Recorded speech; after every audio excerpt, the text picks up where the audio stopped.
Is Lakshmi Shankar. నేను ఈరోజు ఒక ఇంట్రెస్టింగ్ అండ్ ఇన్స్పిరేషనల్ స్టోరీతో మీ ముందుకు వచ్చానండి. ఈ స్టోరీ నన్ను చాలా బాగా ఇన్స్పైర్ చేసింది. ఒకానొక దేశంలో ఒక పెద్ద ఆవిడ, ఒక 60 years అబౌవ్ పెద్ద ఆవిడ ఒక ఇంట్లో ఒంటరిగా ఉండేదట. ఎందుకు అనంటే వాళ్ళ భర్తను కోల్పోయింది, అలాగే పిల్లలు వేరే వేరే ప్లేసెస్లో వాళ్ళు సెటిల్ అవ్వటం వల్ల వాళ్ళ పిల్లల్ని ఎప్పుడో ఒక్కసారి మాట్లాడటమే జరిగేది. వారానికి ఒక్కరోజు ఆ పిల్లలు మనవలతో మాట్లాడడం జరిగేదట. ఆవిడ ఒక్కరే ఆ వారం రోజులు కూడా కష్టపడుతూ, ఆ వారం రోజులు కూడా ఆ ఒక్క రోజు కోసం ఎదురు చూస్తూ ఉండేదట. ఇందులో ఒకసారి వాళ్ళ దగ్గరలో ఉన్న ఒక అపార్ట్మెంటు కుప్పకూలిపోయిందట. సో అది చూసిన జనాలందరూ పరిగెట్టుకుని వెళ్ళారట. ఈవిడ కూడా ఏమయ్యిందా అని కంగారు పడుతూ వెళ్ళిందట. వెళ్ళిన తర్వాత అక్కడ అందరూ కూడా ఫొటోస్, సెల్ఫీస్ తీసుకుంటూ, వీడియోస్ తీసుకుంటూ ఉంటే ఈవిడ మాత్రం ఆవిడ చూపంతా కూడా అక్కడ ఉన్న బీభత్సాన్ని చూసి భయపడతా ఉన్నారు. ఇందులో పరిగెట్టుకుని వెళ్ళి ఆమె ఒక స్లాబ్ని పైకి ఎత్తేసి దాని కింద ఉన్న ఒక బేబీని తను సేవ్ చేయగలిగిందట. అది చూసిన వాళ్ళందరూ ఆశ్చర్యపోయారట. ఎలా చేశారు? 60 years అబోవ్ ఉన్న ఆవిడికి అంత బలం ఎక్కడి నుంచి వచ్చింది? ఆ స్లాబ్ని ఎలా ఎత్తగలిగారు అనేది వాళ్ళందరికీ కూడా $1 million క్వశ్చన్ అయిపోయింది. దాంతో వెంటనే వాళ్ళందరూ కూడా ఆమె దగ్గరకు వెళ్ళి ఆమెతో మాట్లాడాలని ప్రయత్నించారట, వీడియోస్ పట్టుకుని, మైకులు పట్టుకుని. దాంతో ఆవిడ వాళ్ళందరినీ చూసి భయపడుతూ ఏడ్చుకుంటూ ఇంటికి పరిగెట్టిందట.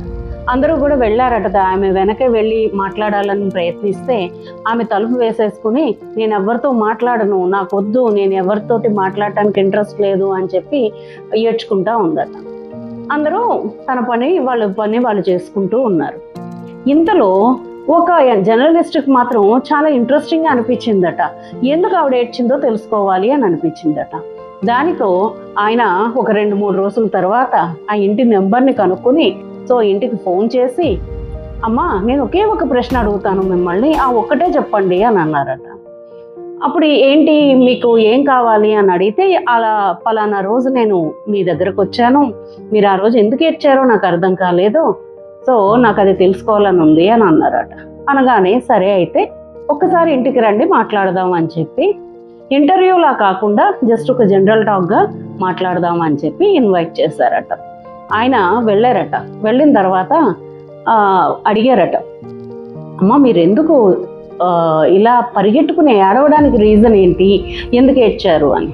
అప్పుడు ఆవిడ చాలా దుఃఖంతో చెప్పిందట, నేను పెళ్ళికి ముందు ఒక అథ్లెట్ని, అలాగే ఒక వెయిట్ లిఫ్టర్ని, కానీ పెళ్ళైన తర్వాత నా భర్త కోసం, నా పిల్లల కోసం, వాళ్ళ చదువులు, వాళ్ళ ఉద్యోగాలు, వాళ్ళ సెటిల్మెంట్ కోసం నేను అవన్నీ మర్చిపోయాను.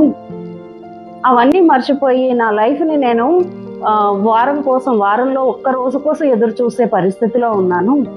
అలాంటిది ఒకేసారి నాకు నా జ్ఞాపకాలన్నీ తిరిగి నన్ను వెంటాడుతున్నట్టుగా అనిపించింది. సో నేను ఆ బాబుని రక్షించిన ఆనందంతో పాటు నాకు ఇంత బలం ఉంది కదా, నేను ఈ వయసులో కూడా ఇదే చేయగలుగుతున్నాను కదా, అలాంటిది నేను ఎందుకు ఇన్ని సంవత్సరాలు ఇలాగే ఉండిపోయాను అని చాలా బాధ అనిపించింది బాబు అని చెప్పేసి అన్నారట. దానితో ఆయన చాలా బాధపడి, అమ్మ మీకు ఇప్పుడు ఏమైనా కోరిక ఉంటే చెప్పండి, నేను మీకు ఎంతో కొంత సాయం చేస్తాను అని చెప్తే ఆమె అన్నదట, బాబు నాకు చదువుకోవాలని ఉంది, సో నేను చదువుకొని లాయర్ అవ్వాలని నా కోరిక ఉండేది నా చిన్నప్పుడు, కానీ నాకు అప్పుడు అవకాశం లేదు, ఇప్పుడు వయసు సరిపోదు అనేసి అనగానే ఆయన సరేనండి నేను చూస్తాను అని ఆయన వెళ్ళిపోయారట. తర్వాత తన ఇన్ఫ్లుయెన్స్ అంతా ఉపయోగించి ఆ జర్నలిస్టు యూనివర్సిటీలో తన కోసం ఒక సీట్ని LLB కోసం తీసుకున్నారట. సో తను చక్కగా తన చదువుని కంప్లీట్ చేసి తన కోరికను నెరవేర్చుకుని సో ప్రాక్టీస్ చేయడం కూడా స్టార్ట్ చేశారట ఆమె. సో ఈ కథ ద్వారా నేను చాలా ఇన్స్పైర్ అయ్యానండి. మన కోసం మనం ఆలోచించుకోవాలి. ప్రతి ఆడవాళ్ళు ఖచ్చితంగా మనలో ఉన్న ఇన్నర్ పొటెన్షియాలిటీ ఏదో ఉంది, మన స్ట్రెంగ్త్ ఏదో ఉంది, మన ఇంట్రెస్ట్ ఏదో ఉంది, దాన్ని తెలుసుకుని దాన్ని కూడా మనతో పాటు మన జీవితంలో భాగంగా వాటిని వదిలేయకూడదు.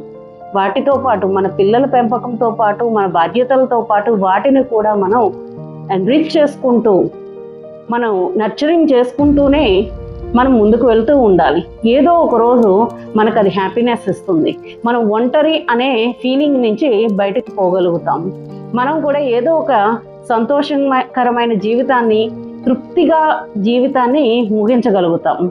సో ఇలాంటి ఒక ఇన్స్పిరేషనల్ స్టోరీ నన్ను ఎంతగానో ఇన్స్పైర్ చేస్తూ ఉంటుందండి.